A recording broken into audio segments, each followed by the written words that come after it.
for families and businesses across the Tampa Bay area, especially in the city of Tampa, but all across America. And that's why it's so exciting to have Secretary Granholm here today, who is working diligently to lower costs and expand clean energy across the country, because clean energy is cheaper energy. And here in the city of Tampa, we have an exciting opportunity to cut costs for families through a hydroelectric project. Now, it's kind of unique in the state of Florida to have a hydro project that generates power to power our lives, power our businesses, power our homes. But that's what we would like to do here. This Hillsborough River Dam has been here for about 100 years. It has a very unique history, but it's time now to take it to the next level.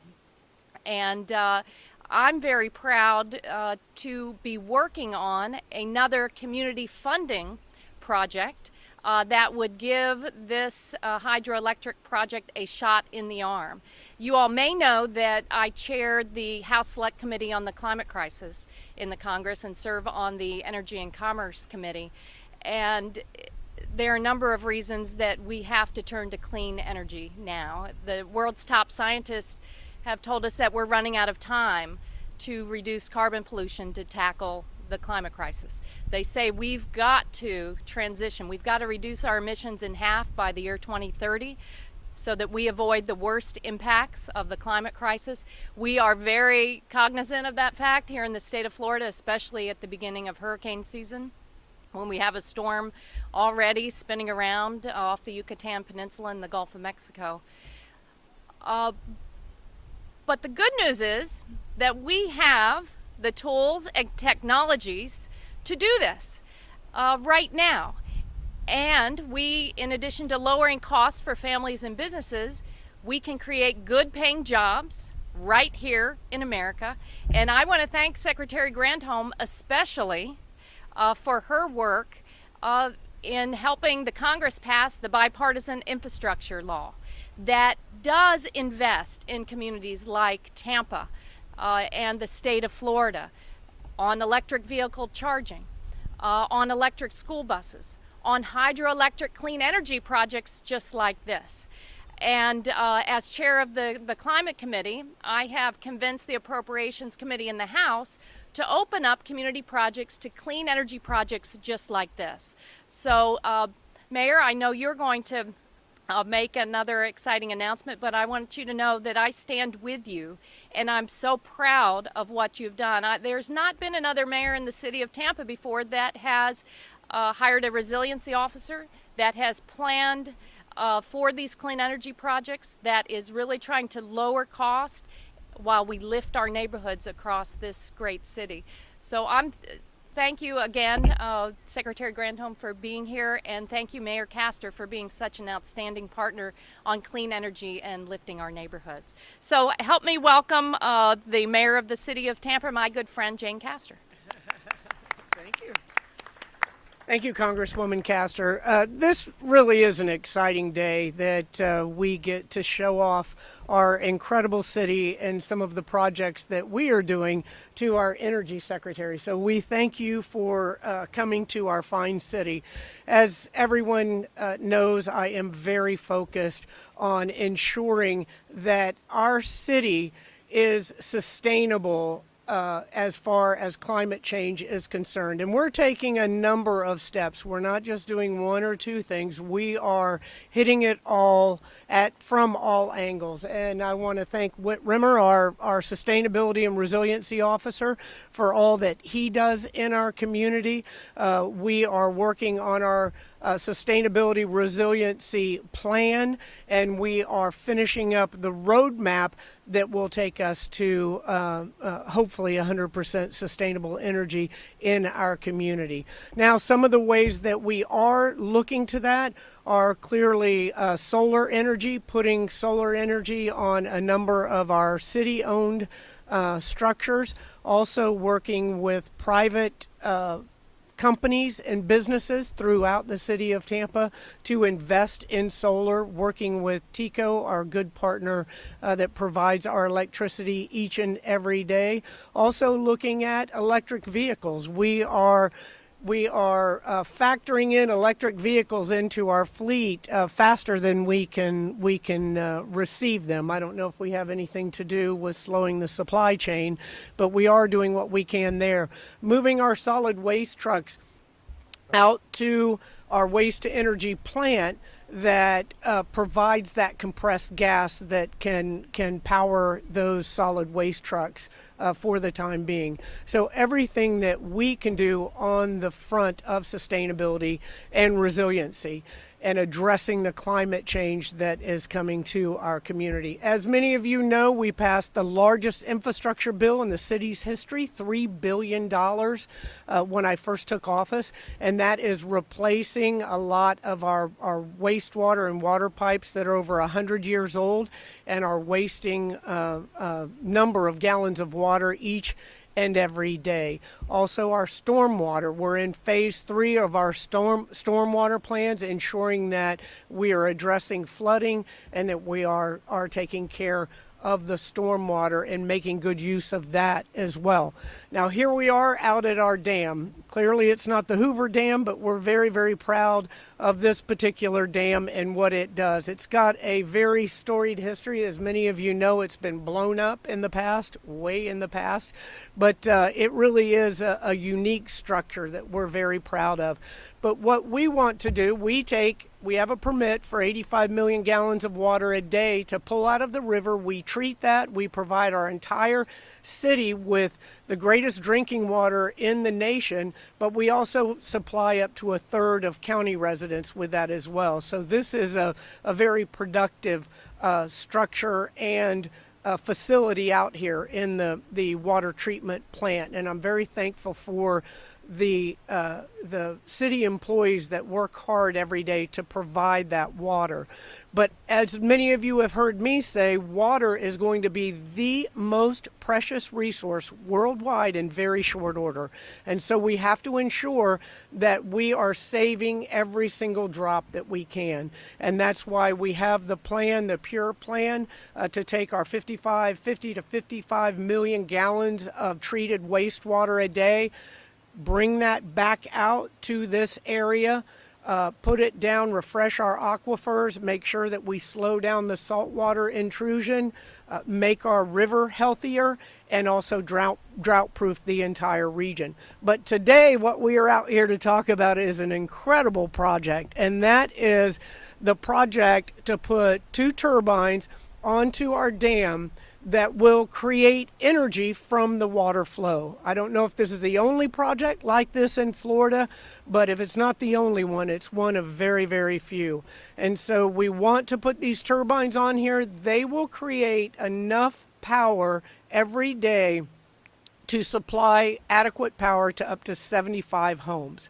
So we will be using the natural resource, the flow of this water, to create energy, hopefully to supply our water treatment and our wastewater treatment. When I open up the city's electric bill every month, the 2 highest users are water treatment and wastewater treatment. And so if we can take some of the energy from the natural flow of water and take care of that electricity and reduce our consumption, that's going to be very, very good for our environment. So I want to thank Congresswoman Castor not only for putting this plan forward, hopefully we will receive federal funding for it, but I also want to thank her for everything that she does every day to represent our community. We are incredibly lucky to have her representation, and we are beyond honored to have our Secretary of Energy here to visit the city of Tampa to see not only this project, but other projects throughout Hillsborough County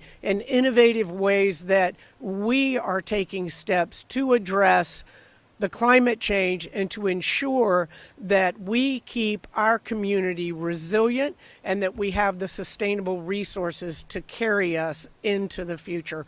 So it is my honor to now introduce Secretary Granholm. Thank you. Thank you. Thank you so much, Mayor. Thank you, Mayor. What I appreciate being able to listen to your plans, in addition to what you have announced today, because it's mayors on the ground, the local units of government that are the front line for deploying these clean energy solutions. So thank you for your leadership and for allowing us to amplify your announcement today, because hydroelectric power is one of what we call in the Department of Energy silver buckshot to be able to get to our clean energy goals. It's not just one solution, it is an array of solutions, and hydroelectric power is one of them.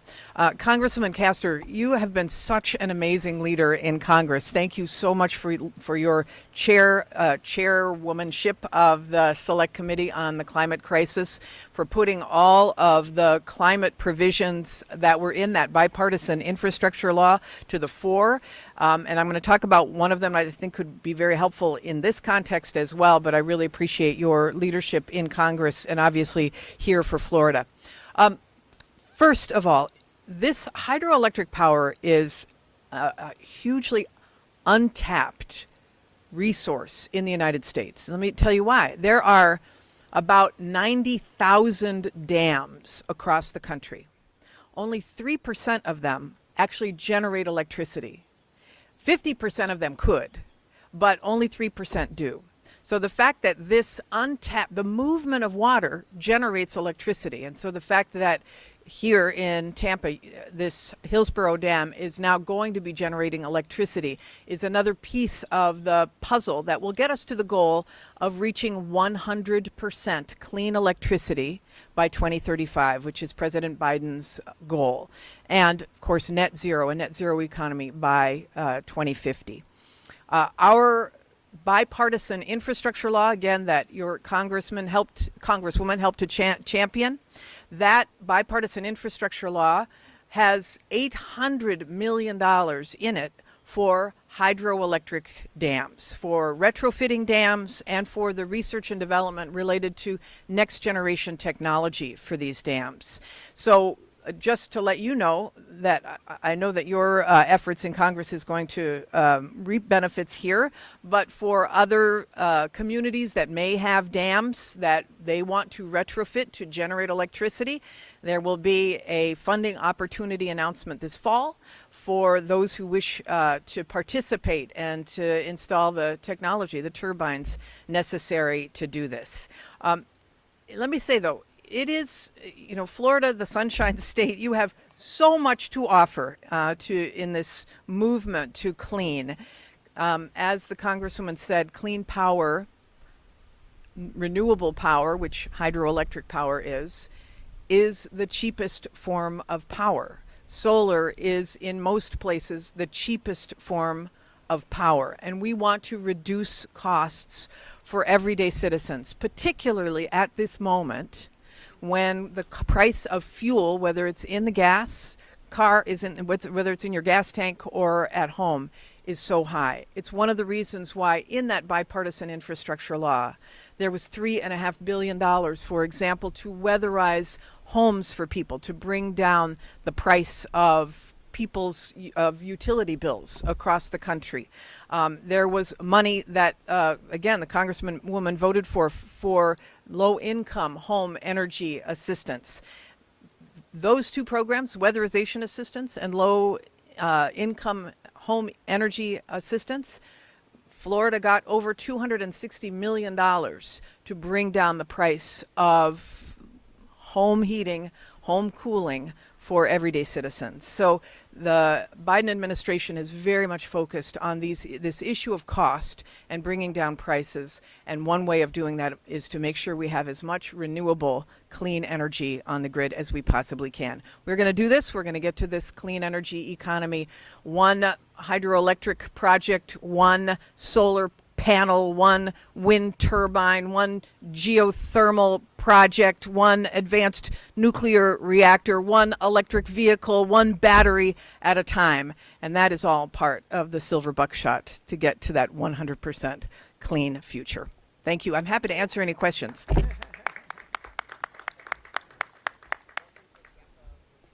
Thank you. Time for gas prices.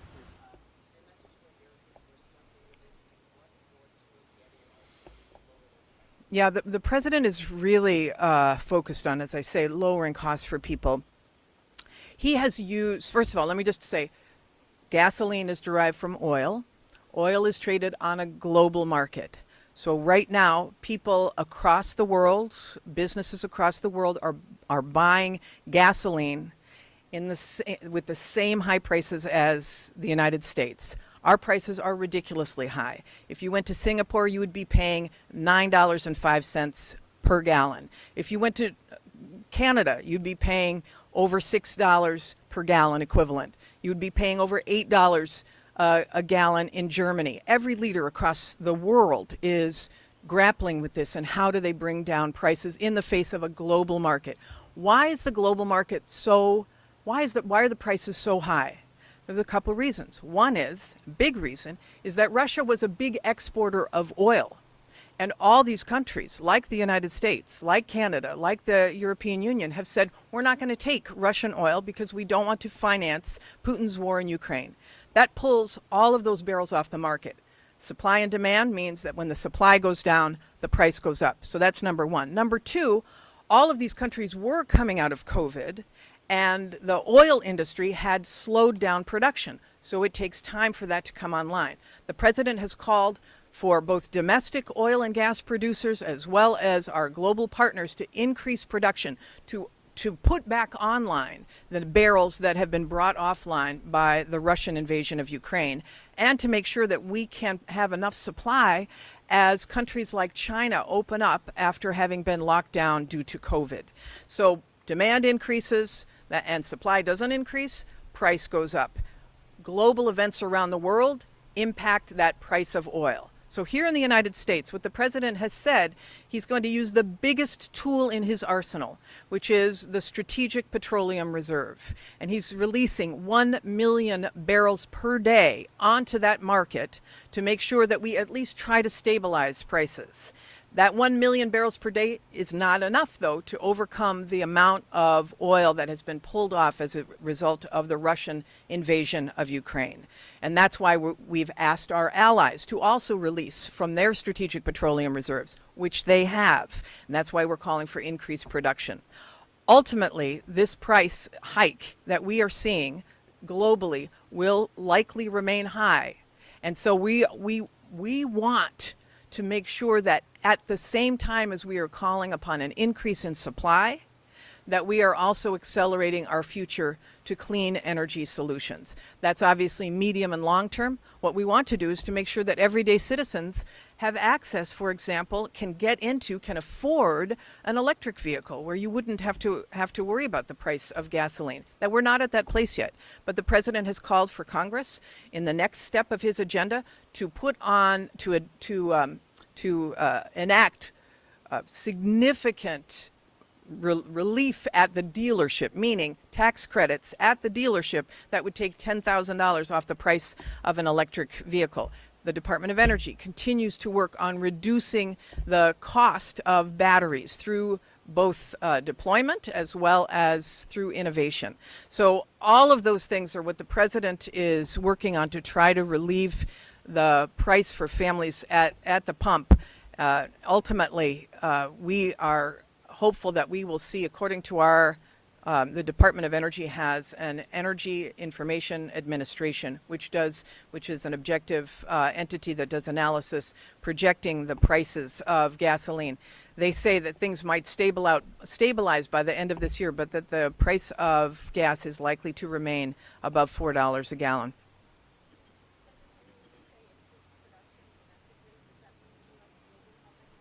Yes, in fact, the Energy Information Administration projects that the oil and gas industry will increase by about 1 million barrels per day by the end of this year.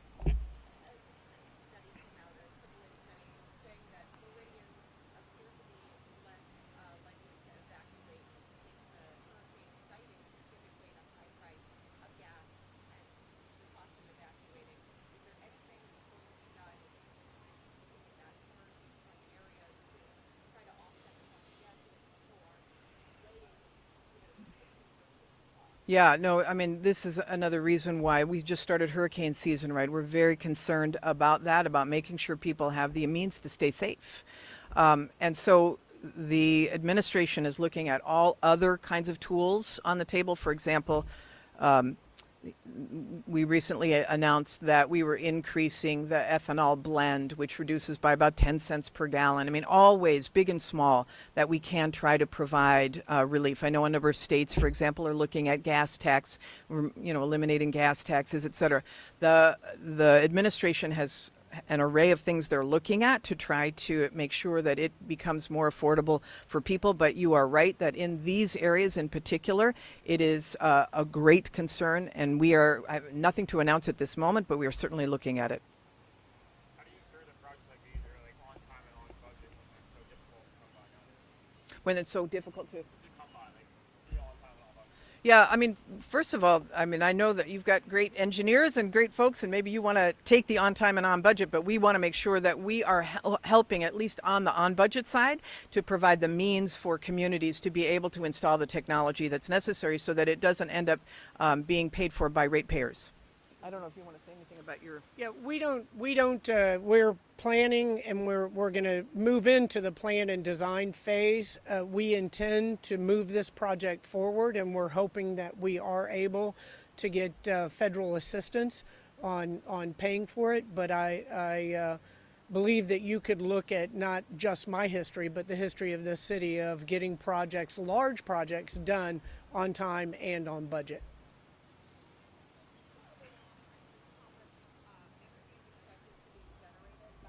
The equivalent that would power 75 homes. So how that energy is used isn't necessarily translated into the powering of 75 homes. Again, looking at the treatment plant right here, how we could utilize that energy to power our treatment plant. And then also the possibility of the wastewater treatment plant, although that is some distance away. All of that will be factored into the planning and design. Also working with Tico Energy, same as we do with the solar power, will be with the hydropower.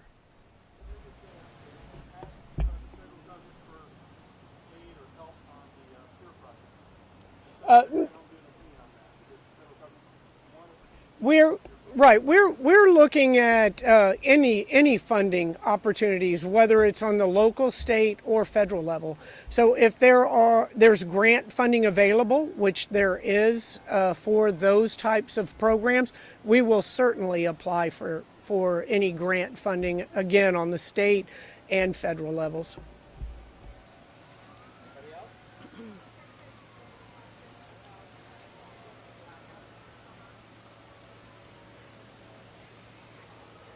Oh, we are definitely in conversation with all of the regional transmission organizations to make sure we know what the threats are, making sure we know how we have backup plan A, plan B, how we can direct energy to the areas where where the threat is the greatest. So we have a whole network of communication with all of the energy generators, the energy producers, the utilities across the country to make sure that we can mitigate where we can any rolling blackouts. Thank you, guys. Thank you. Thank you. All right.